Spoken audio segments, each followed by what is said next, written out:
Bon dia. Des de l'INCES, Institut Mallorquí de Ciències de l'Espai, no hem volgut faltar en aquest cinquè any consecutiu de la nostra cita amb els Perseids. Però, degut a les circumstàncies, hem decidit no fer-ho enguany per conservar la seguretat de tots els assistents i dels monitors. Dit això, però, insistim en que no volen faltar a la nostra cita i per això hem elaborat aquest material que heu trobat aquí en el canal de YouTube de l'INCE i que en aquesta part vos mostrarem de quina manera podeu localitzar les constel·lacions més rellevants de la nit dels Perseis. Començam, idò. El primer de tot, localitzar Sosa Major, que és la constel·lació que mirant cap a nord tenim relativament bona d'identificar, sobretot l'asterisme de Sosa d'Esquerro Gran. A partir d'aquesta, com molts de vosaltres ja sabeu, agafant les dues estrelles de la part de darrere d'Esquerro, localitzam la polar i, conseqüentment, també Esquerro Menor o Sosa Menor. Si continuam aquesta projecció, a la mateixa distància angular, però continuant cap endavant, trobam una constel·lació que també segur que coneixeu, que és Cassiopea.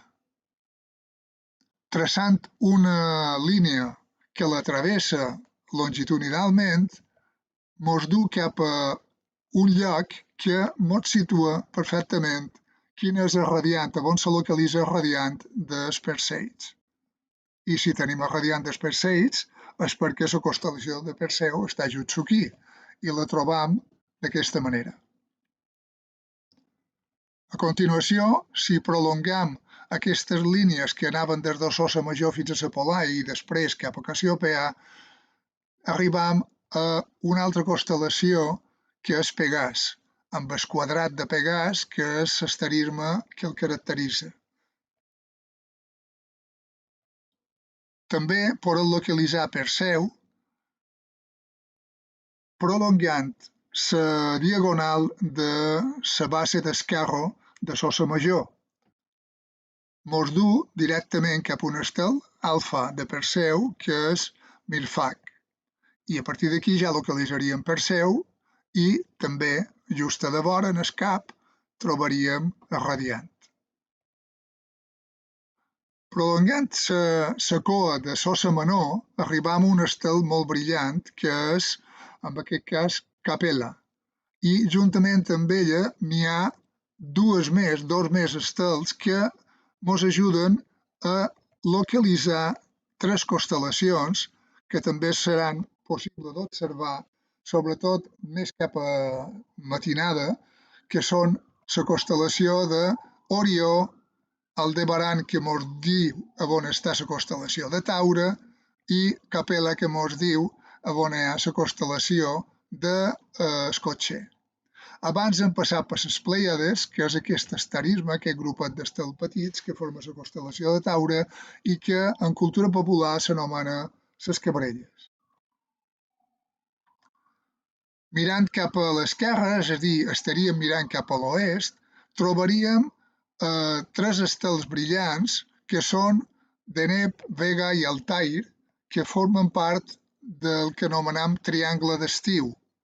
Triangle d'estiu que el componen tres constel·lacions que són Cigne, Lira i Àguila.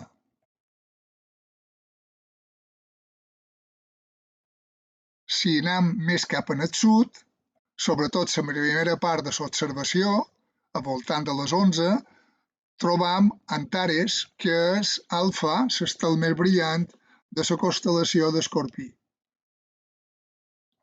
I per acabar, si prolongam l'arc que forma la cua de Sosa Major, arribam a un altre estel brillant, que és Artur.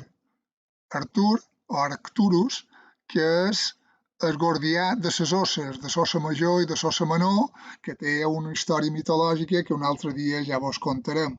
De moment mos quedam en la forma, la figura d'aquesta constel·lació, que és el que veus a continuació, i amb això donam per acabat l'explicació de les constel·lacions més rellevants que podeu veure aquesta nit.